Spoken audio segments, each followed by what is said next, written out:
Hi, so I'm Rebecca King from Quinsigamond College, and we are doing a beef brisket with a rub in a barbecue sauce for 4th of July, so something a little bit different than your traditional hamburgers and hot dogs.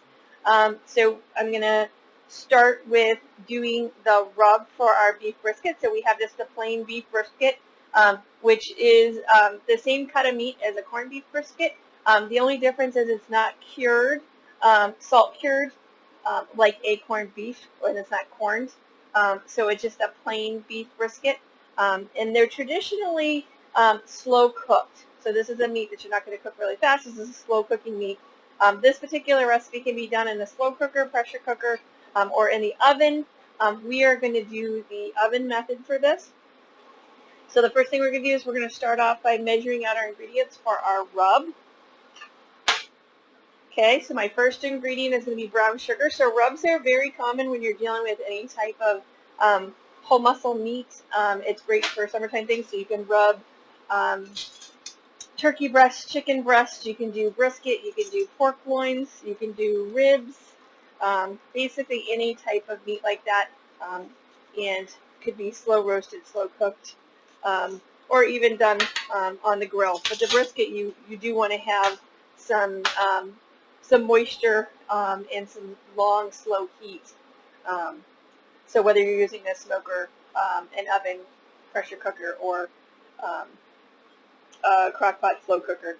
All right, so I've got my 1 tablespoon of brown sugar as the first ingredient in my rub, which is pretty common in a rub ingredient. We see brown sugar a lot in there, along with a varied spice mixture. So next thing I'm going to do is 2 teaspoons of paprika. Yet again, another core ingredient of a good barbecue rub is paprika. All right, so up to now, I've got our 1 tablespoon of brown sugar and my 2 teaspoons of paprika, and that's just regular paprika or light paprika. So I'm going to do 1 teaspoon of onion powder or granulated onion.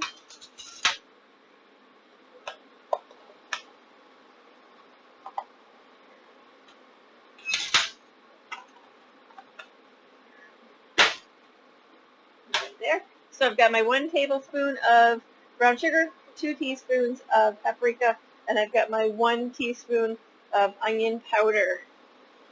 So the next thing I'm moving on to is my garlic. So same thing, garlic powder, granulated garlic, and I need 1 teaspoon of that. All right, so now I've got my 1 tablespoon of brown sugar, 2 teaspoons of paprika, I've got 1 teaspoon of granulated onion or onion powder, and 1 teaspoon of granulated garlic or garlic powder. So the next thing I'm going to do is a 1/2 teaspoon of cumin. Cumin's going to add a nice kind of smoky flavor to our mixture, commonly used in a lot of meats and meat rubs, spice mixtures. Kind of that core ingredient to tacos and taco seasoning that we see. All right, so 1 tablespoon of brown sugar, 2 teaspoons of paprika, 1 teaspoon of the onion powder or granulated onion, 1 teaspoon of granulated garlic or garlic powder, and then we have our 1/2 teaspoon of cumin. So the next thing we're going to do is our mustard powder. We're going to do 3/4 of a teaspoon. So I'm going to do a 1/2 teaspoon.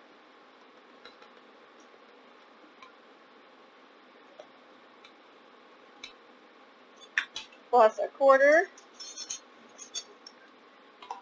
to make our 3/4 of a teaspoon of mustard powder. So now I'm going to do 1 teaspoon of salt.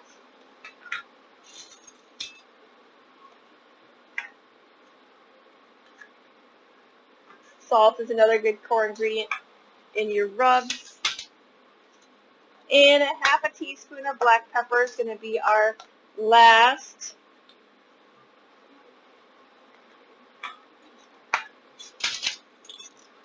ingredient to our rub.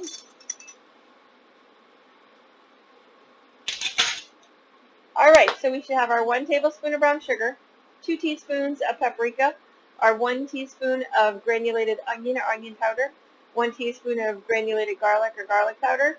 We've got our half a teaspoon of cumin, 3/4 of a teaspoon of dry mustard. We have our 1 teaspoon of salt and our half a teaspoon of black pepper. Okay, so I'm just going to get a bowl here, and we're just going to mix these ingredients all together.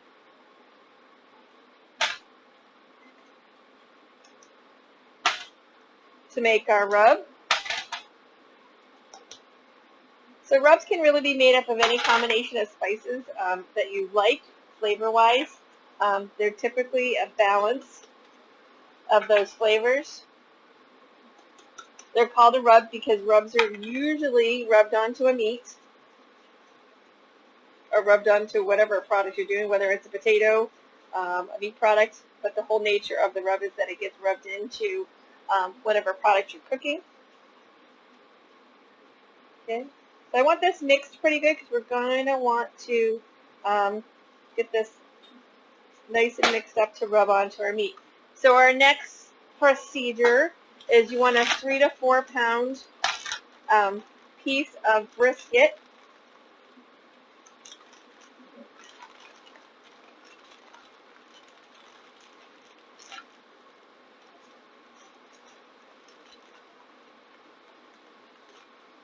Unwrap my brisket here.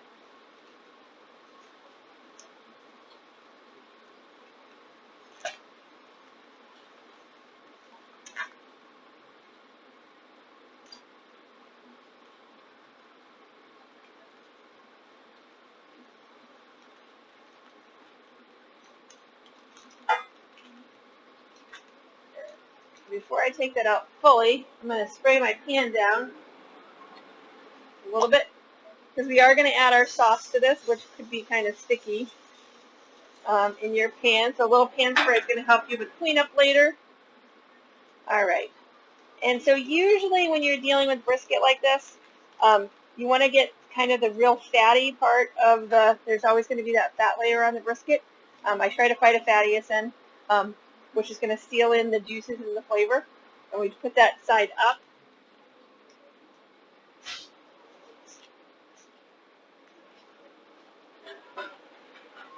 All right, so change out my gloves there. So what I'm going to do now is I'm going to take this rub and I'm going to rub it all over my meat. That's the nature of the rub. And you can let this set for a few minutes. So I'm going to make my barbecue sauce while it's sitting with the rub. So you can do this anywhere from 30 minutes up to a full 24 hours. All right. And what you want to do with the rub is you want to kind of coat it and rub it on there. But you also want to make sure you get all sides of the meat with the rub because you want the flavor to be all over the meat. So make sure we get all sides kind of coated there.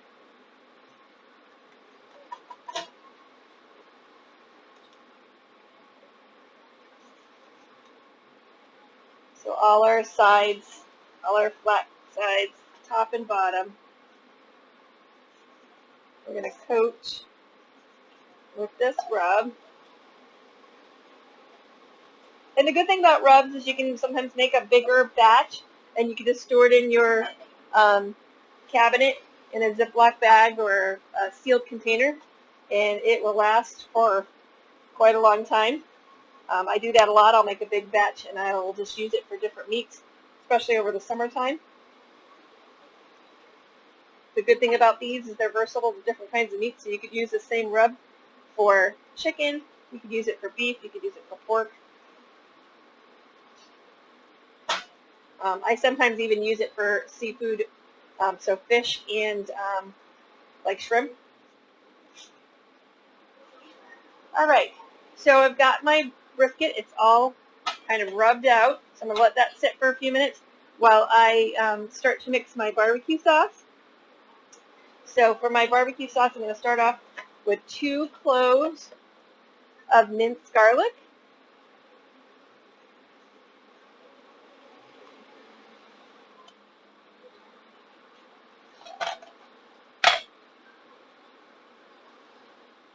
All right. So I've got my garlic press here. If you don't have a garlic press, you could just use a knife and mince that up. So I'm going to put 1 and 2 cloves of garlic in here.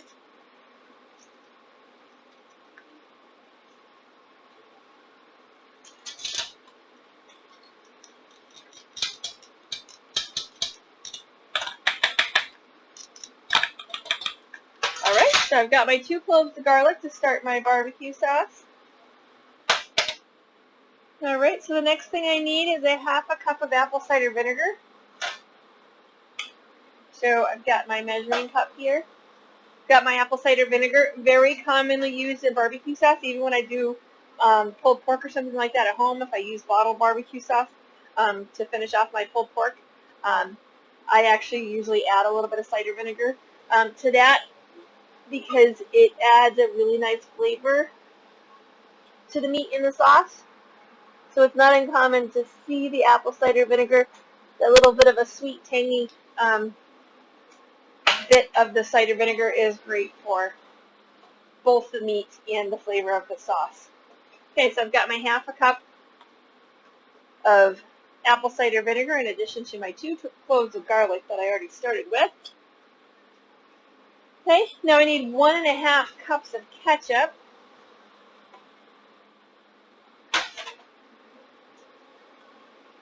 I've got my ketchup dispenser here.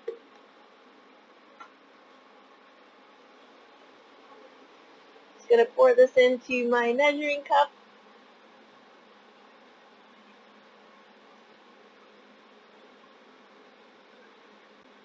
Give it a little bit of a shake. Ketchup tends to be kind of thick.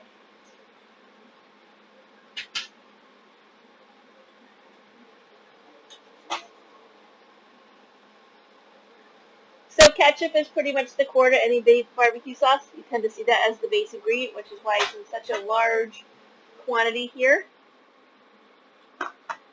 It's obviously the texture and color that we're used to seeing with barbecue sauce as well.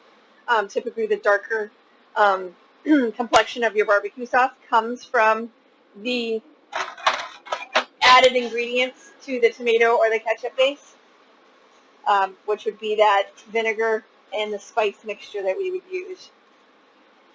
All right, so the next thing I'm going to do is 1/2 cup of brown sugar. So at this point we have our 2 cloves of minced garlic. We've got our 1/2 cup of cider vinegar, and then we have our 1 1/2 cups of ketchup. So we're going to add to that our 1/2 cup of packed brown sugar. And brown sugar is typically packed unless the recipe states otherwise. So generally in this case it does say packed, but generally when you see brown sugar, usually you would do it as packed unless it says otherwise. Sometimes it'll say loosely packed. All right, so we get a 1/2 cup.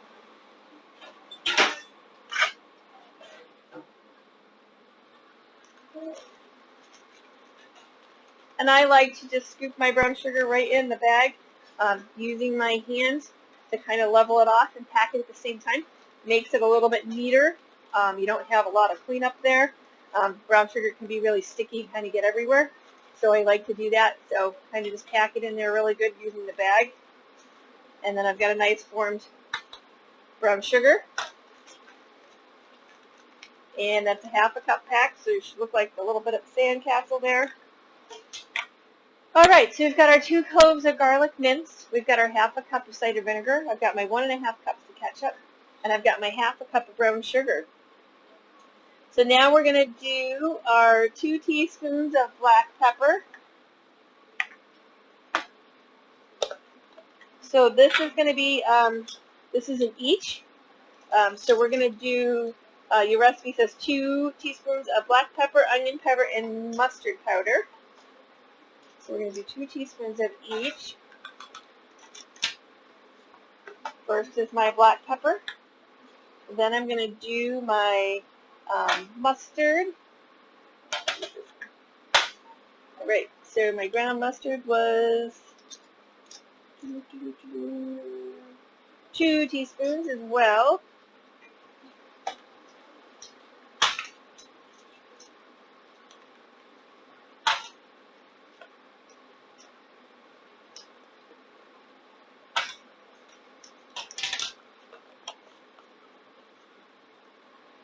And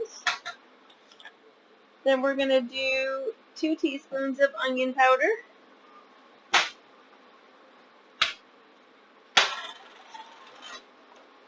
Now I'm just using the dishes that I used before for the same spices. Make your cleanup a little easier if you're doing them all at the same time.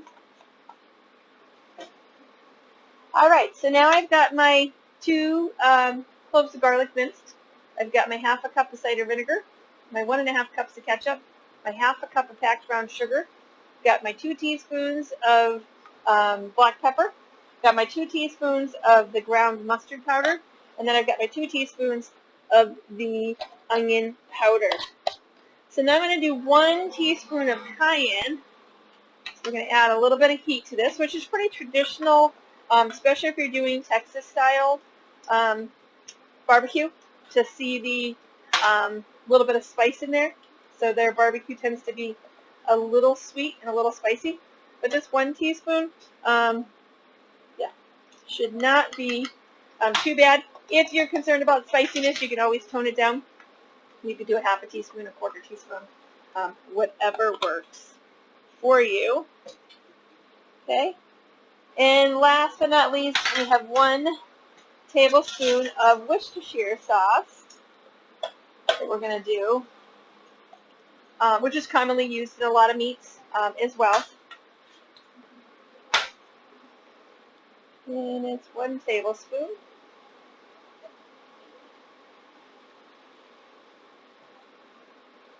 All right, so because we're doing the oven method, we are going to add all these ingredients to our meat before we put it in the oven.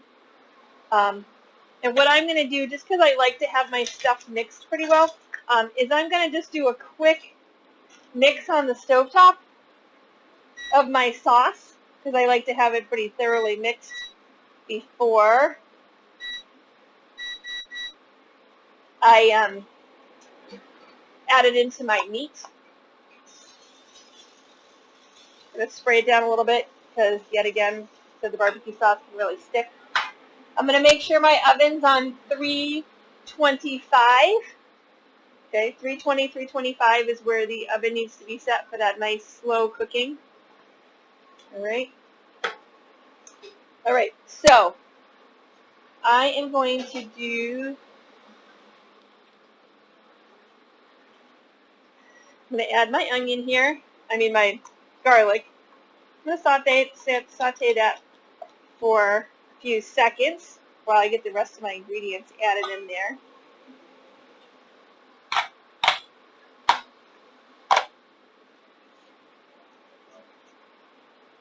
Okay.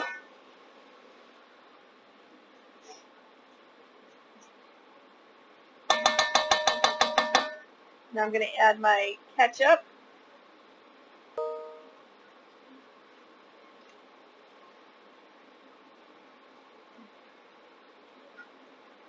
Okay. And if you're doing this on the stovetop ahead of time, just watch your heat. This will really kind of bubble up because of the thickness of the ketchup especially. So I'm going to let my brown sugar dissolve in here for a minute with the ketchup. And then I'm going to add that vinegar, which is going to help break down that brown sugar just a little bit more. All right. And I'm going to want to switch over to my whisk. So I'm starting to bubble quite nicely now. So I'm going to add this vinegar, stirring the whole time, to kind of thin out that ketchup mixture a little bit and to break down and dissolve the remainder of that brown sugar. You'll start to smell that nice apple sweet flavor, a little sweet tart flavor from the vinegar. All right. So then I'm going to add my pepper and my mustard and my onion and my cayenne. I'm really starting to bubble now, so I'm going to turn my heat down some more. Just kind of want it at a simmer at this point to pull all those ingredients together. You could just mix it all in your pan, or if you're doing the slow cooker, you can just mix it in there as well.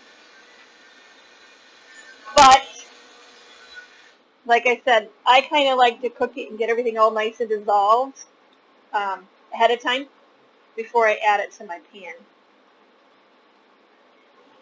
I like to have it really nicely mixed together before I do any more. So once I feel like that sugar's dissolved and I've got all my spices kind of mixed, incorporated in there, then I'm going to add this to my brisket along with my 2 cups of water, because if we were just to add the sauce directly to our brisket at this point, the sauce is kind of really thick and syrupy, and you're actually more likely to kind of burn on to the pan, and you would lose all that really good sauce that you worked for. So if you're doing the oven method, which is in the recipe, there's multiple, like I said, in the recipe options, you get slow cooker, pressure cooker, and oven.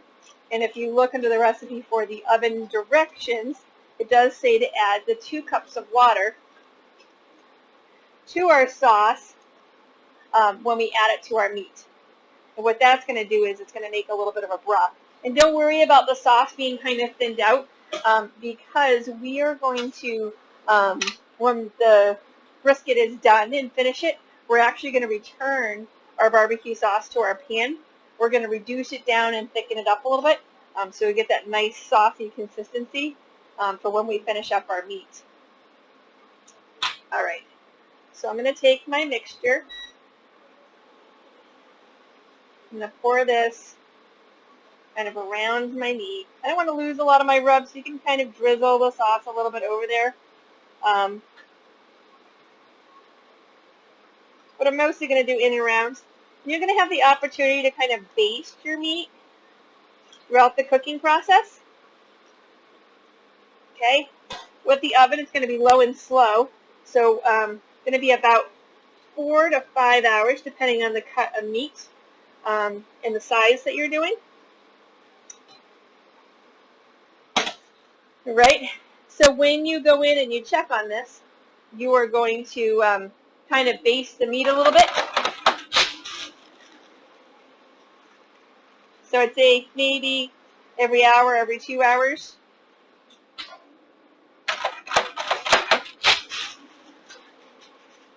A little bit of spillage there.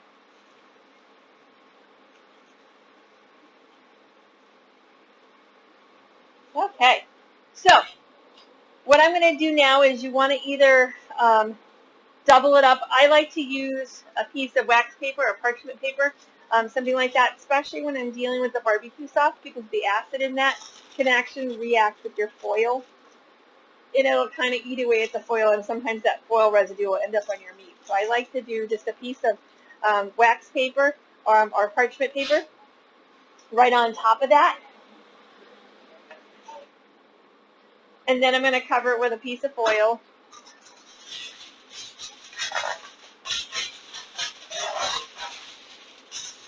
Right. Wrap it really good. All right, and then we're going to pop this in the oven. And like I said, if you want to set a timer to do like a basting like every hour or 2 hours, you can do that. And it's going to be about 4.5 to 5 hours on the 325 oven. So the recipe does tell you you can take it at that point and you can uncover it for like 30 minutes, so you get kind of a nice brownie and caramelization on your meat. So that is something that you can do when you can start to get towards the end of your cooking process. You're going to be able to tell when this is done when it's fork tender. So you're able to take a fork and a knife and you're going to put it into the meat, and if you take it and it falls off the fork or falls off the knife, then that's fork tender. If you have resistance with it, then you want to make sure you cook it longer, okay? Just like you would a pot roast, a regular corned beef or anything like that. So make sure when you put your knife or your fork in there, you're not meeting any resistance and it literally pulls right out.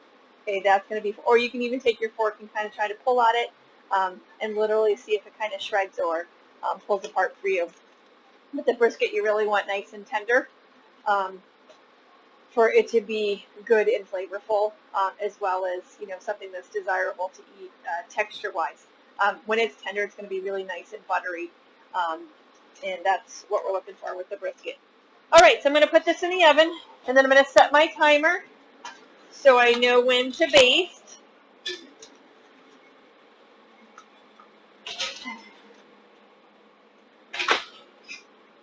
And then we will meet back when the beef is done. All right, and then we'll simmer down our barbecue sauce, kind of reglaze our meat, and then I'll show you how to slice it. Okay, so our brisket has been cooking for approximately about 5 hours, and it is 4 tenders. I'm going to take that out. We did uncover it to do that little bit of caramelization on there. And we basted it while it cooked. Got my fork. Okay, it's going to come out tender.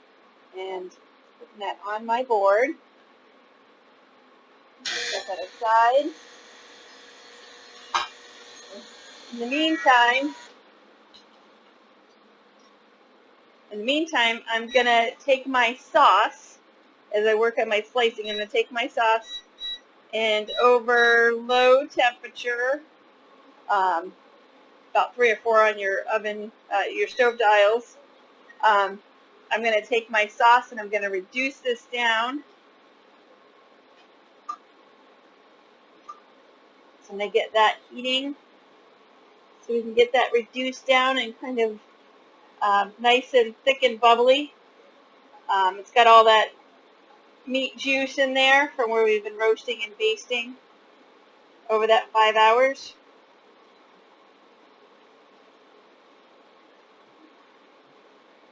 Okay. Mine comes up to heat a lot faster than yours probably would, so I'm already starting to bubble here because I have the induction heat. So I'm just going to kind of keep an eye on this and keep stirring it.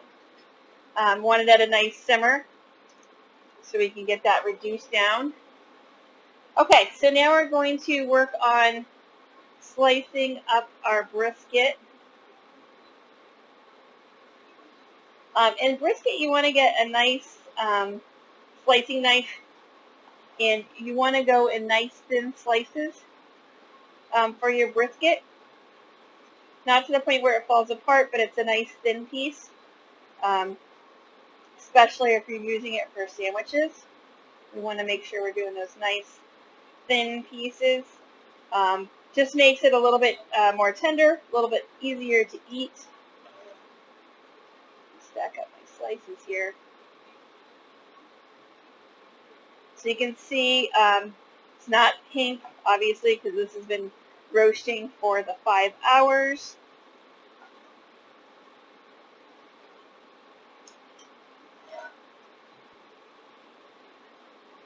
I'm going to give my sauce a stir. My sauce is coming together.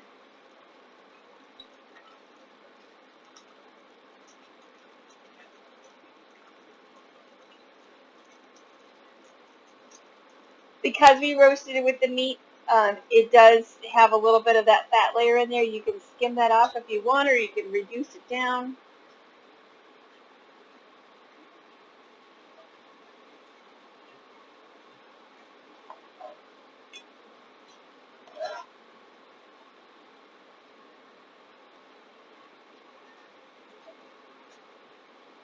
So once you get yourself some nice slices off of here, we can kind of work on assembling our sandwich. How most people do it, you can serve it on a platter just with the sauce on it. This I'm going to show you a sandwich pairing. My sauce is really thickened up over here as it's been simmering. Just about ready.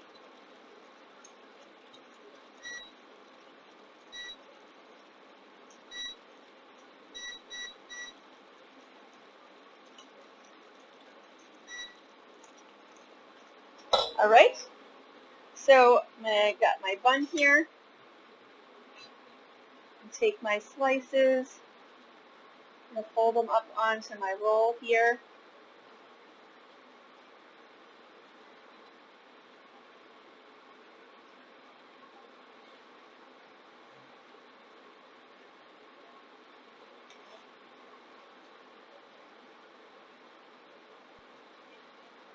slices.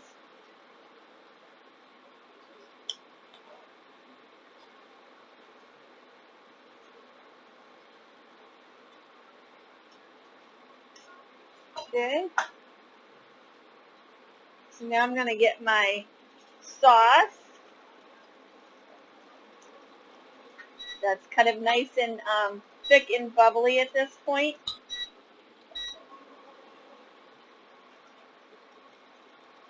I'm going to take that sauce.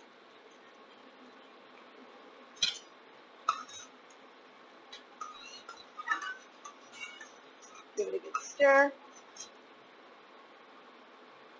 Layer that over my meat, however much you want. And then you can serve this with a variety of things. You can do macaroni salad, potato salad, French fries. Some people actually do this very similar to a pulled pork sandwich. They'll serve it with coleslaw or coleslaw on the side. I'm actually going to do this just barbecue style. And we're going to serve it with a nice ear of corn. And that is going to be our barbecue brisket sandwich with our barbecue rub and barbecue sauce.